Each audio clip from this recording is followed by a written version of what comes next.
Kesehatan lingkungan ialah ilmu untuk mengendalikan faktor lingkungan di sekitar manusia yang dapat menimbulkan gangguan kesehatan. Dan ada 7 ruang lingkup kesehatan lingkungan. Yang pertama, penyediaan air minum. Kedua, pengelolaan air buangan. Ketiga, pengendalian pencemaran. Keempat, pembuangan sampah padat. Kelima, pengendalian vektor. Keenam, pengendalian radiasi. Ketujuh, kesehatan kerja.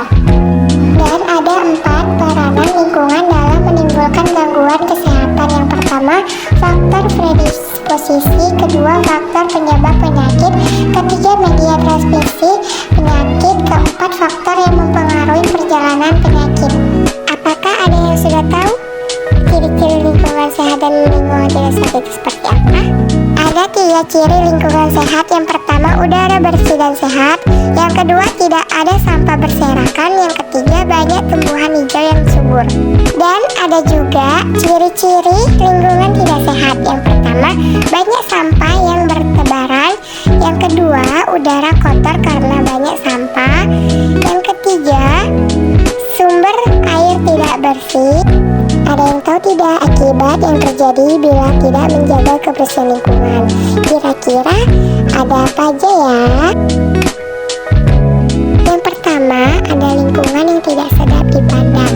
Lingkungan yang tidak terjaga kebersihannya akan mengakibatkan tumpukan-tumpukan sampah yang berserakan yang tidak sedap untuk dipandang. Sampah yang terdiri dari berbagai macam sampah. Ada yang tahu tidak apa saja? Yang pertama, ada plastik, kayu, botol, daun-daunan, kaleng, sisa makanan, bungkus makanan, kulit buah. Semua itu berserakan di mana-mana. Pemandangan seperti itu tentu saja tidak enak dipandang. Yang kedua, ada bencana alam banjir. Berbagai macam jenis sampah yang dibuang sembarangan bisa terbawa oleh air hujan yang mengakibatkan masuk ke selokan atau sungai.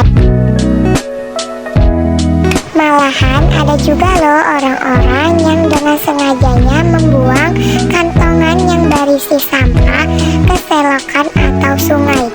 Sampah-sampah yang berada di selokan atau sungai itu akhirnya menghambat aliran air. Air yang harusnya mengalir akan mengakibatkan tidak lancar dan mampet. Apabila hal ini terjadi saat hujan besar turun, air di selokan dan sungai yang tidak bisa mengalir dengan lancar akan meluap keluar. Air luapan itu akan masuk ke jalan atau perkarangan, bahkan ke rumah, sehingga mengakibatkan banjir. Nah, akibat yang ketiga adalah terkena penyakit.